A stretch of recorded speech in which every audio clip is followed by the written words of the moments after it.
कबीर जी के हीरे मोती लालूं सर्व संगत को दास का शुभ आशीर्वाद। सर्व संगत यहां क्यों लिखना पड़ा परमात्मा ने? यह संकेत है। सर्व संगत यानी साध संगत से जुड़े हुए बच्चों को भी आशीर्वाद। अगर ये पुस्तक स्पेशली सतलोक आश्रम मैनेजमेंट हरियाणा से जुड़े हुए भाई बहनों के लिए ही निकाली थी तो इसमें परमात्मा ने कोष्टक में सर्व संगत लिखने की आवश्यकता नहीं पड़नी चाहिए थी, क्योंकि वर्तमान में सतगुरु रामपाल जी परमेश्वर जी की संगत दो भागों में बटी हुई है, ज्ञान और अज्ञान आधार से।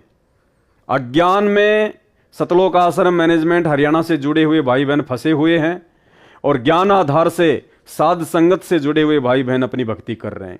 तो सर्व संगत शब्द का प्रयोग करके सतगुरु रामपाल जी भगवान ने हम सत्सेवकों को भी अपना प्यार भरा आशीर्वाद दिया है।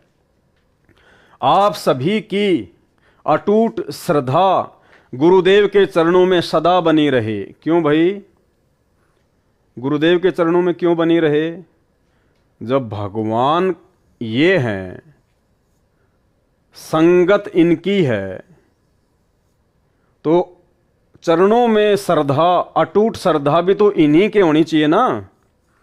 फिर गुरु जी अपने लिए क्यों कह रहे हैं? अपने लिए क्यों कह रहे हैं गुरुदेव कि आप सभी की अटूट श्रद्धा गुरुदेव के चरणों में सदा बनी रहे?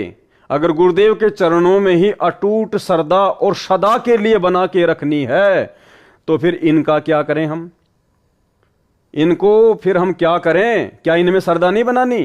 क्योंकि सारी की सारी श्रद्धा हमेशा हमेशा के लिए अटूट श्रद्धा जब गुरुदेव ने अपने चरणों के लिए कह दी है तो फिर भाई हम इनका क्या करें? फिर इनमें क्या बना के रखें? इसलिए साध संगत से जुड़े हुए सत्सेवक भाई बहनों ने ये जो दाढ़ी मूंछ वाली कबीर जी की काल्पनिक नकली फोटो आप देख रहे हैं, सभी ने अपने अपने घरों से बाहर निकाल दी है, जल प्रवाह कर दी या फिर अग्नि में सवा कर दिया। इस फोटो को ना हम अपने दरबार में रखते हैं, ना हम इस फोटो को दंडवत प्रणाम करते हैं और ना हम इस फोटो को वर्तमान में असली कबीर सतगुरु रामपाल जी परमेश्वर जी के रहते सहते परमात्मा मानते हैं। तो क्या कह रहे हैं परमात्मा? आप सभी की अटूट श्रद्धा गुरुदेव के चरणों में सदा बनी रहे। आप भक्ति, दान, सेवा करके आजीवन मर्यादा का पालन करते हुए इस महाकष्टदायक दुखालय, दुखों के घर, काल ब्रह्म ज्योति निरंजन के लोक से निकलकर अपने पिता के घर सतलोक चले जाएं।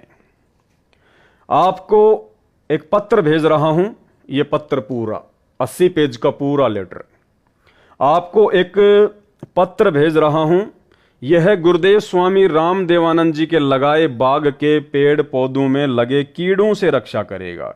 कीड़े यानी जो काल प्रेरित भगत हैं, जो भगत गुरु जी के वचनों पे कम और अपनी मनमानी ज्यादा करते हैं, वो हैं कीड़े। कीड़े वो हैं जो गुरुदेव को भगवान नहीं मानते और गुरुदेव के रहते सहते, सतगुरु रामपाल जी परमेश्वर जी के रहते सहते जो इस कागज की फोटो को ही भगवान मान रहे हैं, पूज रहे हैं, इसका प्रकट दिवस मना रहे हैं, इसको भगवान मानते हैं, वो हैं कीड़े। आपको एक पत्र भेज रहा हूं। यह गुरुदेव स्वामी राम देवानंद जी के लगाए बाग के पेड़ पौधों में लगे कीड़ों से रक्षा करेगा। यह स्प्रे का काम करेगा, काल के दूतों से बचाव के लिए रक्षा कवच बनेगा। ये पुस्तक यदि आप पढ़ लोगे तो आप किसी भी प्रकार से काल के दूतों के बहकाव में नहीं आ सकते। जिन काल के दूतों के बहकाव में आज संत रामपाल जी की 90% संगत फंसी हुई है, इसको पढ़कर भी जो काल के भेजे दूतों से किनारा नहीं करेगा, इसको पढ़कर भी जो काल के द्वारा भेजे गए दूतों से किनारा नहीं करेगा। ये पुस्तक जब आप पढ़ेंगे तो आपको पता चलेगा कि संगत में दो ही काल के दूत हैं। पहला काल का दूत है सतलोक आश्रम मैनेजमेंट हरियाणा और दूसरा काल का दूत है उसी सतलोक आश्रम मैनेजमेंट हरियाणा से निकला हुआ संजय गुरुद्रोही दिल्ली वाला। जो काल के भेजे दूतों से किनारा नहीं करेगा वह परमेश्वर कबीर जी का हंस नहीं है, यानी वो परमात्मा का भगत नहीं है, सतगुरु का भगत नहीं है, वह काल की फरद में चढ़ा है। संत गरीबदास जी ने सब ओर से स्पष्ट कर रखा है। क्या स्पष्ट कर रखा है? कहा है कि गरीब सटदल दोनों दीन का, दिल में दोष न धार, सतगुरु का कोई एक है और काल का सब संसार। अर्थात जो मार्गदर्शक गुरु पद पर परमेश्वर का भेजा संत है, उसे सांत्वना देते हुए कहा है कि जो परमेश्वर कबीर जी की शरण नहीं आते या आकर फिर काल के दूतों के खेमे में चले जाते हैं, उस कारण से महादुखी ना होना, उनके प्रति दोष दिल में न मान कि इतना समझाने के बाद नरक में जा रहे हैं। जो सटदल यानी जो 6 पंथ हैं, उस समय तक अन्य पंथ नहीं चले थे। गिरि, पुरी, नाथ, वैष्णव आदि आदि तथा दोनों धर्मों हिंदू तथा मुसलमान के व्यक्तियों को काल ब्रह्म ने जकड़ रखा है। ये सब काल की फरद में चढ़े हैं। सतगुरु का तो कोई कोई हंस, भगत भगतमती ही है। यानी सतगुरु से उपदेश प्राप्त करने के बाद सतगुरु को परमात्मा मानकर, सतगुरु को ही कबीर भगवान मानकर, मर्यादा में रहकर कोई इक्का दुक्का ही भक्ति करता है, कोई कोई ही भक्ति करता है। परमेश्वर कहते हैं, यह संसार विघ्न की घाटी, कोई निकलेगा बिरला सूर।